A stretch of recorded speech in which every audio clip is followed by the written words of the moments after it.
Boa noite, saudamos a todos os nossos irmãos que aqui estão, que nos acompanham nos seus lares, nossos irmãos da amada congregação Jardim Pinheiros aqui de Valinhos. Também saudamos a nossa amada Igreja Mãe, os irmãos da Igreja Presbiteriana de Pinheiros, São Paulo, aos nossos irmãos ali na Colômbia, no Chile, alguns estão nos acompanhando neste momento, e nós os saudamos com a graça e a paz do nosso Senhor Jesus Cristo.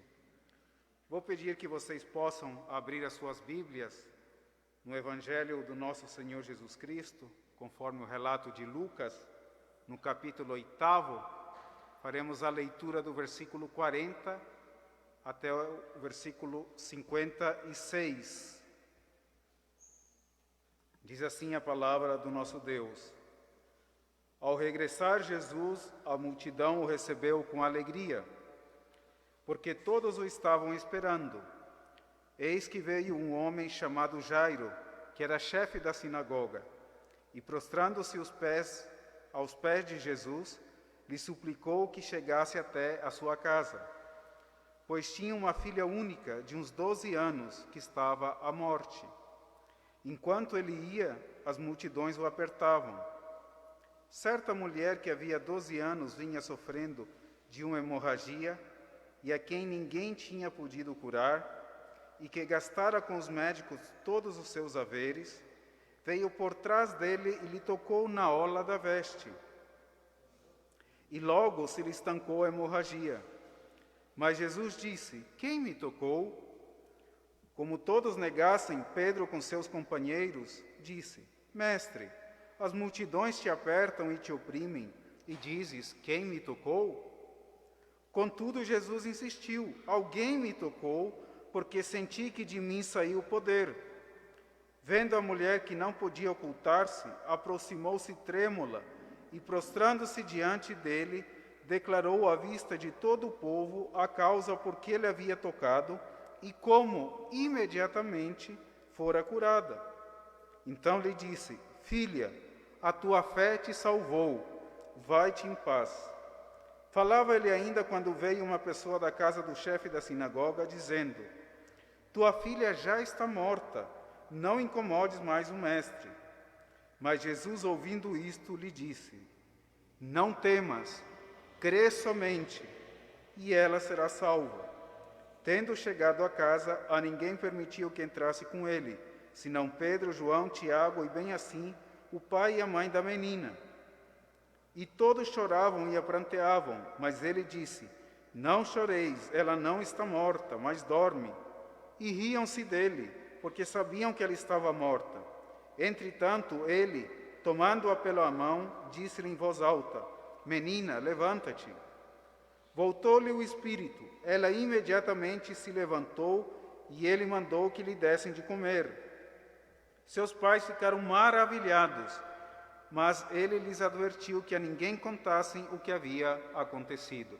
Oremos.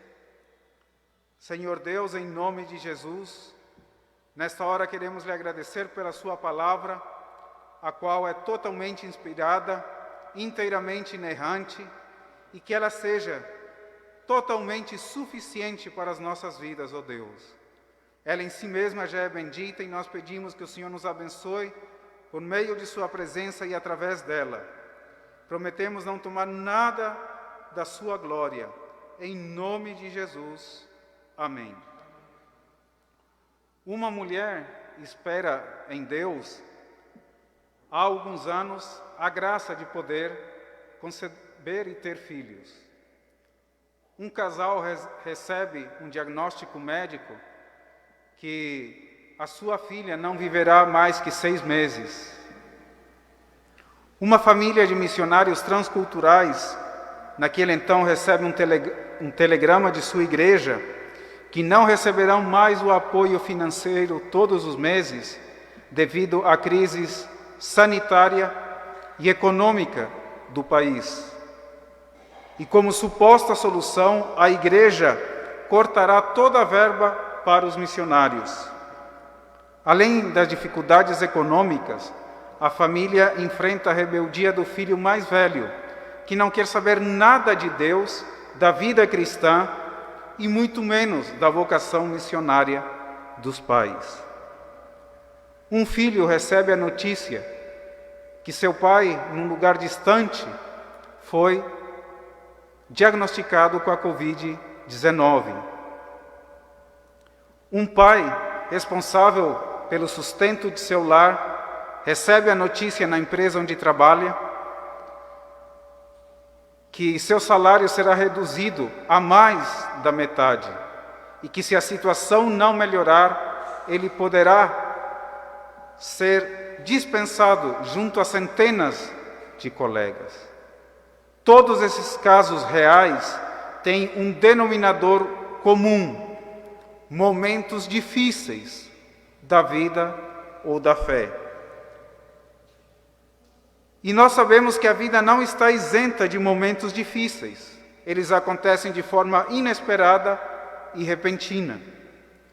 E o momento difícil na nossa vida ou na nossa caminhada de fé é quando não temos respostas rápidas, imediatas, e quando temos que esperar, e quando não sabemos quanto tempo vamos ter que esperar. E nesta noite nós vamos compartilhar a respeito dos momentos difíceis da vida ou da nossa fé.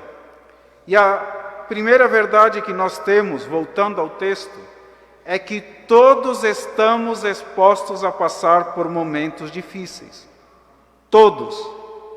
Não há ninguém neste mundo isento de passar por momentos difíceis. E às vezes você se pergunta, por que eu? E Deus poderia responder, e por que você não? Acaso você é melhor ou superior que o seu próximo? A humanidade não fala de igualdade? Então, por que quando passamos por momentos difíceis, nos perguntamos por que eu e por que não? No texto, os versículos 40 a 43 nos mostram esses dois personagens secundários e o contexto de duas pessoas passando por um momento difícil.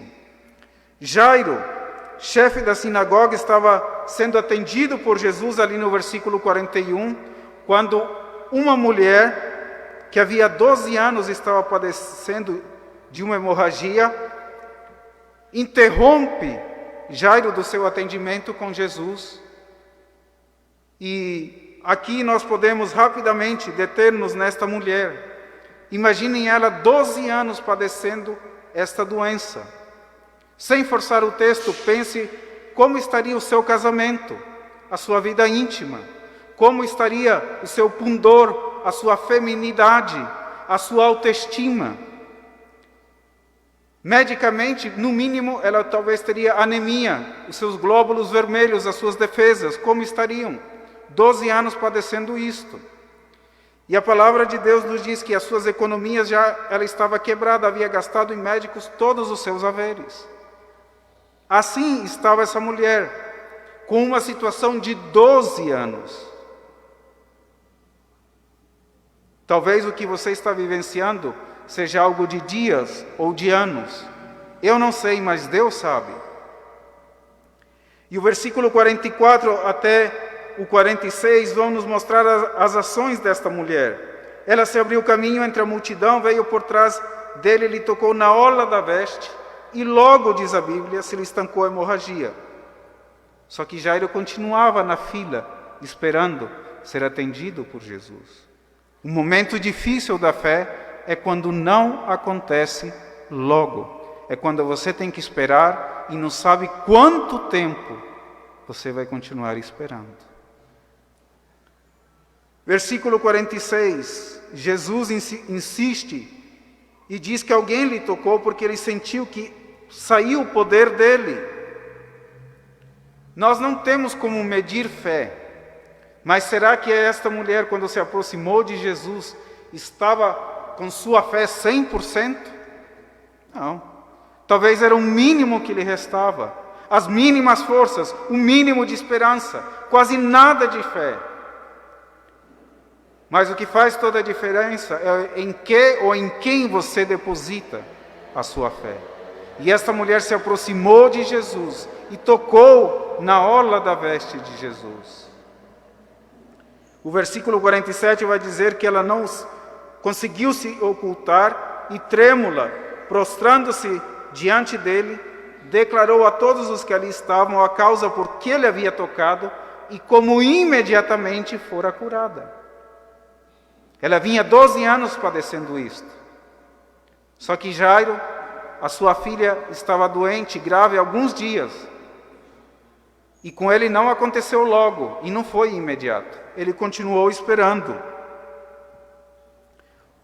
Versículo 48, Jesus responde: Filha, a tua fé te salvou, vai-te em paz.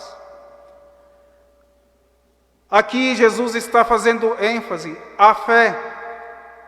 Não crendice popular, não superstição, não fé na fé, não fé na vida, não crer que no final tudo vai dar certo. Não, é a fé bíblica, que vem de Deus, que reside em nós e que é depositada no Filho de Deus, quem é o autor, o sustentador e o consumador da nossa fé.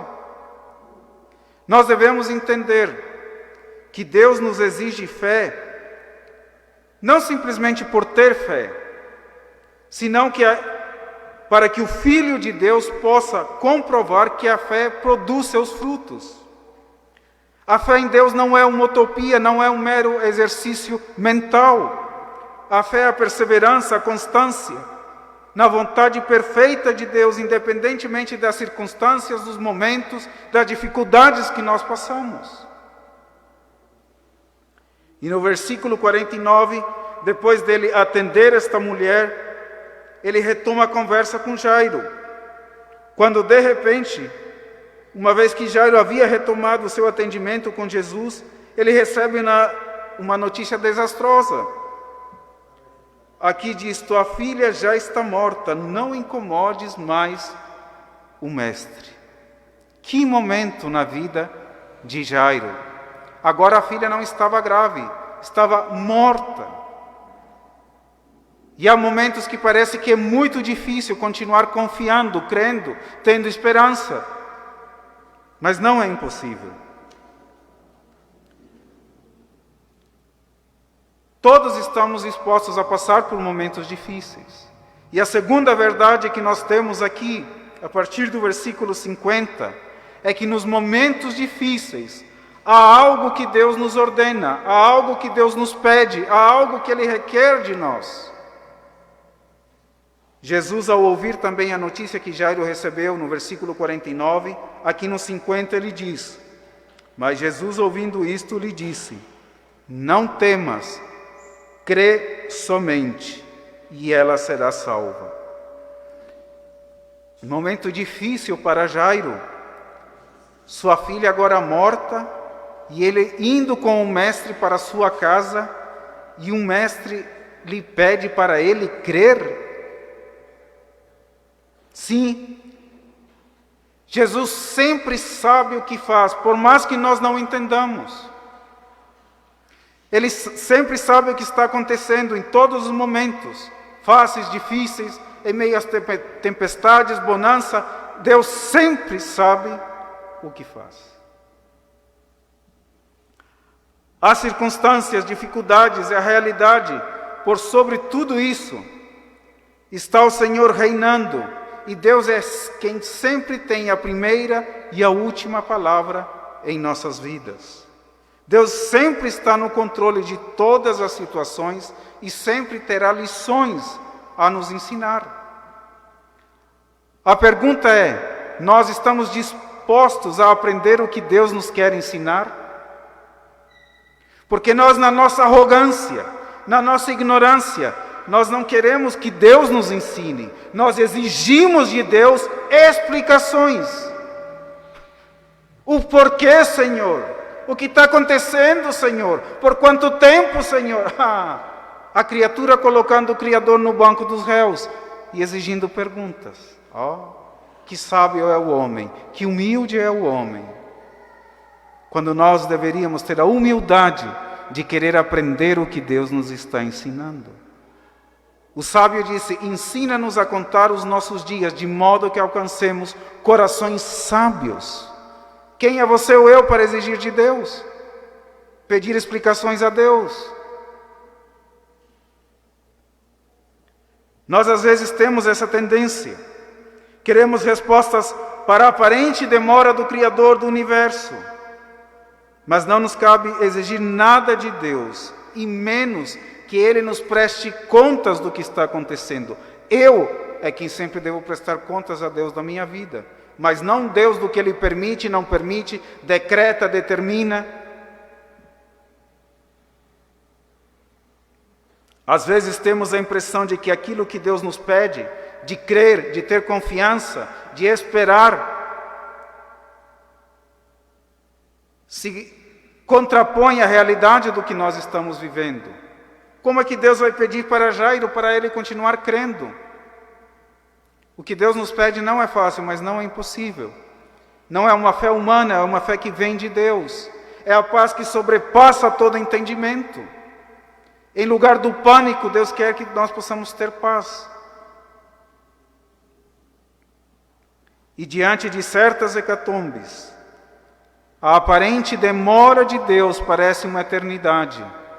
Mas Deus, Ele nunca age de forma precipitada e Ele nunca se atrasa.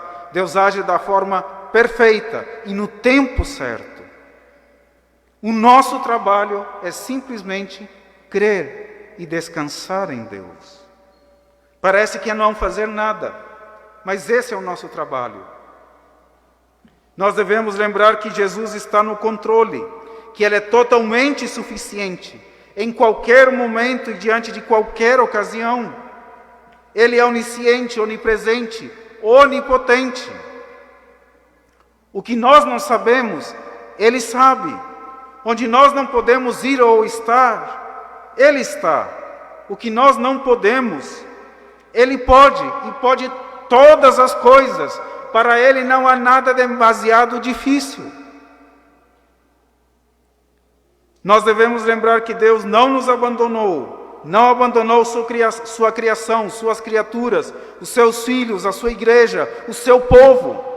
O Deus de Abraão, de Isaque e de Jacó nunca falhou e jamais falhará. Não temas, crê somente. Do versículo 51 ao 52, nós vamos ver que o velório já estava pronto na casa de Jairo, quando eles chegaram lá. E no versículo 52, Jesus disse: não choreis, ela não está morta, mas dorme. E aqui nós vamos ter a terceira verdade que o texto nos apresenta. A primeira é que todos estamos expostos a passar por momentos difíceis na nossa vida e na nossa fé. A segunda é que nos momentos difíceis há algo que Deus nos pede: não temas, crê somente. E a terceira verdade é que aqueles que creem, que confiam, que esperam em Jesus Cristo, nunca, jamais serão envergonhados. Versículos 53 ao 54. E riam-se dele, porque sabiam que ela estava morta. Entretanto, ele, tomando-a pela mão, disse-lhe em voz alta: menina, levanta-te. Nós somos limitados, e nossos recursos também são. Mas Deus é infinito, e Ele é ilimitado, e os seus recursos também. Nos momentos difíceis da fé, não murmuremos, não olhemos simplesmente para as circunstâncias, mas que Deus nos ajude a crer. Deus sabe o que está acontecendo. Toda essa situação nacional e mundial não tomou Deus por surpresa, não o colocou em apuros. Ele está conosco e Ele tem todo o poder para nos guardar, sustentar, proteger, livrar. Por isso é que podemos ter fé e não medo, paz e não pânico. E aqui nós devemos refletir em que ou em quem você tem depositado a sua confiança. Em algum governo, em alguma pessoa, na política, na medicina, na ciência, em organizações. Deus é o único ser totalmente suficiente e inteiramente confiável. Nele nós podemos e devemos confiar. Os versículos 56 e 55 e 56 dizem: voltou-lhe o espírito, ela imediatamente se levantou e ele mandou que lhe dessem de comer. Seus pais ficaram maravilhados. Aqueles que creem em Jesus Cristo não são e jamais serão envergonhados. Concluindo, a palavra de Deus não nos exime dos momentos difíceis. É difícil manter a fé, a confiança, a paz em meio a crises, a dificuldades ou hecatombes em nossas vidas. Mas não é impossível. E há de encontrar essa fé Jesus hoje, no meio do seu povo, no meio da sua igreja. Não importa se sua situação é de alguns dias ou anos, mas lembremos-nos, todos estamos expostos a passar por momentos difíceis da vida ou da fé. Ninguém está isento. Você não é superior a ninguém. Então não pergunte por que eu. O seu próximo não é igual a você? E no momento difícil da fé, lembre que há algo que Deus nos pede. Crê somente, crê somente, crê somente. E ninguém que deposita sua fé em Jesus Cristo será envergonhado. Que Deus assim nos abençoe.